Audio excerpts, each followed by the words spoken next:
Hello friends, welcome to my YouTube channel Deepak learn life में आपका स्वागत है। आशा करता हूँ, उम्मीद करता हूँ आप सभी अच्छे होंगे। तो आज का जो मेरा वीडियो है वो वीडियो इसके ऊपर है कि जो बीपीएससी टीआरई 3.0 का एग्जाम हुआ था, उसमें एक चीज बोली गई थी कि मतलब जो एग्जाम हुआ था उसमें सभी छात्रों की एक ही मांग है कि वन कैंडिडेट वन रिजल्ट। इसका सीधा सा मतलब है कि अगर किसी छात्र ने मतलब 2-3 क्लास का एक साथ में एग्जाम दिया है, मान लीजिए उसने एग्जाम दिया है, अगर किसी ने बीएड कर रखा है, बीएड करने के साथ साथ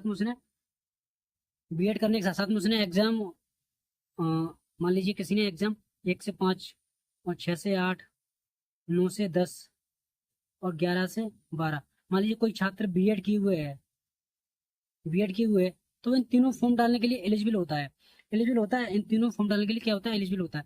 तो क्या होता है, वो इसमें भी फॉर्म डाल देता है, इसमें भी डाल देता है, इसमें भी डाल देगा। लेकिन जब उसका फाइनल रिजल्ट आता है, फाइनल का रिजल्ट एक ही बार आता है। जब उसका रिजल्ट आता है तो क्या होता है, उसका तीनों में नाम आता है। जब तीनों में नाम होता है तो फिर उसका एक खुद मतलब चॉइस करता है कि मुझे किसमें जॉब करनी है। अब वो जो जॉब उसी में करेगा जिसमें उसे लगता है कि मेरा डॉक्यूमेंट्स पूरी तरीके से क्लियर है, फेयर है, किसी भी तरीके का उसमें कोई दिक्कत नहीं है डॉक्यूमेंट्स में। तो वो उसी चीज को मतलब उसी में अपना ज्वाइनिंग ले लेता है और वहां जॉब करने लगता है। लेकिन अब सभी छात्रों की एक ही मांग है इस बार कि एक सीट पर एक ही रिजल्ट दिया जाए। ये वन कैंडिडेट वन रिजल्ट का मतलब ये होता है कि एक सीट पर एक रिजल्ट आना चाहिए, एक ही रिजल्ट आना चाहिए। तो ये छात्रों की मांगे बिल्कुल जायज है, इसमें कोई गलत नहीं है। क्योंकि जो इससे पहले एक अध्यक्ष थे, अतुल प्रसाद जी, तो उन्होंने भी ये बोला था कि अगर कोई छात्र एक से अधिक क्लास में फॉर्म डालता है और एग्जाम देता है और तीनों में अगर वो पास हो जाता है तो हम सिर्फ उसे एक ही में ज्वाइनिंग देंगे और एक ही में उसका रिजल्ट जारी करेंगे, ये बात कही थी। बट उसके बाद क्या होता है कि छात्र तीनों फॉर्म डाल देता है, उसका रिजल्ट आ जाता है, उसका तीनों में नाम भी आ जाता है। तो होता क्या है, एक जो छात्र है वो तीनों में नाम आने से उसे खुशी है, तीनों की कि मेरा तीनों में सिलेक्शन हुआ है, सबको दिखाता है। एक छात्र ऐसा होता है जिसका एक में सिलेक्शन नहीं होता, एक ही क्लास में फॉर्म डाला उसने, उसका एक में सिलेक्शन नहीं हुआ और एक का ही दुख उस पर बहुत ज्यादा होता है। तो मतलब ये कहीं ना कहीं बहुत गलत है और इसके लिए ये बिल्कुल सही मांग है कि वन कैंडिडेट वन रिजल्ट बिल्कुल सही है, इसमें कोई गलत नहीं है। मैं ऐसा 100% सही कहता हूँ। और इसके लिए कल 12 तारीख को मतलब एक धरना प्रदर्शन होगा बीपीएससी पटना ऑफिस में। तो इसके लिए मतलब ये मांग रखी जाएगी, शांतिपूर्वक तरीके से होगा।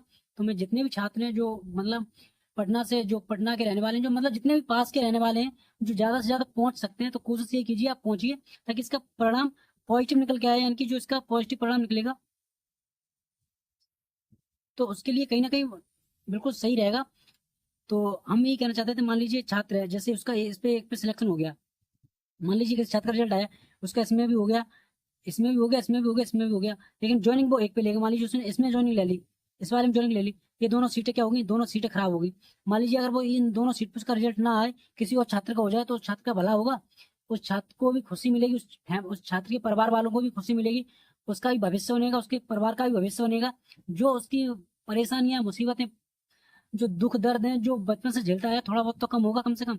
तो ये बिल्कुल मांग जायज है और इसके लिए सपोर्ट करते हैं, कई सारे यूट्यूब चैनल हैं जो सपोर्ट कर रहे हैं और सपोर्ट करते रहेंगे आपको। कोई अगर ऑफलाइन नहीं कर पा रहा तो ऑनलाइन जरूर करेगा सपोर्ट आपको, तो इसके लिए सभी साथ हैं आपके। तो ये मांग बिल्कुल जायज है। लेकिन इससे पहले क्या करना चाहिए, अगर ये चीज को बीपीएससी को वन सिटी वन रिजल्ट देना है तो इससे पहले क्या करना होगा, पहले एक कट ऑफ जारी कर दें, पहले एक कट ऑफ जारी होनी चाहिए। और जो जारी होनी चाहिए उसमें कम से कम 1 से 1.5 गुना छात्र, 1 से 1.5 गुना छात्र, हो सके तो 2 गुना भी छात्र बुला लें और उनका क्या करें, डॉक्यूमेंट्स वेरिफिकेशन करा लें, डीवी करा लें। तो डीवी कराने से होगा, जो छात्र बिल्कुल जिसकी भी मान लीजिए उसने तीनों फॉर्म डाला, तीनों में उसका रिजल्ट आ रहा है, तो उसमें उस छात्र को पता होगा कि मेरा किस क्लास में बिल्कुल ठीक है और फेयर तरीके से क्लियर है, कोई दिक्कत नहीं है, कोई भी मेरा डॉक्यूमेंट्स गलत नहीं है, तो उसमें ज्वाइनिंग ले लेगा। अगर मान लीजिए किसी का तीनों में सही है, कोई दिक्कत नहीं है, तो एक में तो वो ज्वाइनिंग ले सकता है। ये तो है नहीं कि वो तीनों में ज्वाइनिंग ले ले, एक में ज्वाइनिंग लेगा। तो एक में जो ज्वाइनिंग लेगा तो उस पर एक फॉर्म भरवा लें, यानी कि उसका एक फॉर्म तैयार पहले से कर लें, फॉर्मा। तो क्या होगा उसमें, वो अपनी छात्र अपनी चॉइस भर लेगा कि हमें मतलब किस में ज्वाइनिंग चाहिए। अगर वो अपनी चॉइस भर लेगा कि मुझे इसमें ज्वाइनिंग चाहिए, तो उसे उसमें ज्वाइनिंग दे दी जाएगी। और उसी हिसाब से जब फाइनल रिजल्ट आएगा तो उसका एक सीट पर एक ही रिजल्ट आएगा, ये नहीं है कि उसका तीनों में आ जाए। तीनों में आएगा तो क्या होगा, तीनों में आएगा फिर सीट खाली जाएंगी, तो जितनी सीट आई तो उतने फिर भी नहीं भर पाएंगी। तो इससे मतलब क्या है कि वैकेंसी देने का मतलब ही क्या है? आपका वैकेंसी देने का मतलब यही तो है कि हम मान लीजिए मैंने 87,000 पोस्ट निकाली, तो मैं 87,000 पोस्ट एक बार में पूरा फिल कर दूं। तो पूरा फिल आप तभी कर सकते हो जब एक सीट पे एक रिजल्ट दे सकते हो। अगर आप ये सोचो कि मान लीजिए मैंने 87,000 वैकेंसी निकाली और एक छात्र का मल्टीपल टाइम पे आप मतलब मल्टीपल क्लास में उसका रिजल्ट दे रहे हो और मल्टीपल उसका सिलेक्शन हो रहा है, तो जो उसका मल्टीपल सिलेक्शन हुआ लेकिन ज्वाइनिंग एक में करेगा, बकाया जो बची हुई सीटें, बकाया जो बची हुई क्लास में उसका मतलब सीट पे वो ज्वाइनिंग नहीं लेगा तो वो खाली रह जाएंगी। तो खाली रहने से मतलब क्या है कि वैकेंसी आप निकाल रहे 87,000, वैकेंसी आप निकाल रहे हो इतनी, और मतलब सीट भरी जा रही है इतनी, और इतनी खाली रह जा रही है, ये वाली खाली रह जा रही है। तो इससे कोई मतलब नहीं निकलता। फिर आप बाद में ये कहोगे कि हमने इतना वैकेंसी दिया, अब ये सब जुड़ाओगे। तो अगर आप वैकेंसी जुड़ाओगे उसमें ऐड करोगे तो उसका एक ही मतलब है, पूरा फिल कीजिए, एक सीट पे एक रिजल्ट दीजिए, ताकि सभी छात्रों का सिलेक्शन हो सके जो काबिल हैं, जो बिल्कुल उसके मतलब काबिल हैं, जिन्होंने मेहनत की है। तो ये बात बिल्कुल छात्रों की जायज है, इसमें कोई दिक्कत नहीं होगी।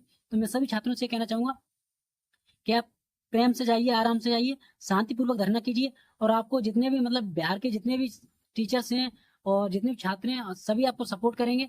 एक दूसरे के सपोर्ट में जाइए और अच्छे से धरना शांतिपूर्वक कीजिए, ताकि इसका रिजल्ट पॉजिटिव आए।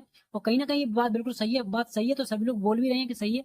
तो वीडियो मेरा बनाने का यही पर्पज था। अगर वीडियो पसंद आया तो वीडियो को लाइक कर देना, चैनल को सब्सक्राइब और कर लेना, ताकि टीचिंग से जुड़ा कोई जानकारी दें तो उसका नोटिफिकेशन आपके पास पहुंच सके। Thank you so much.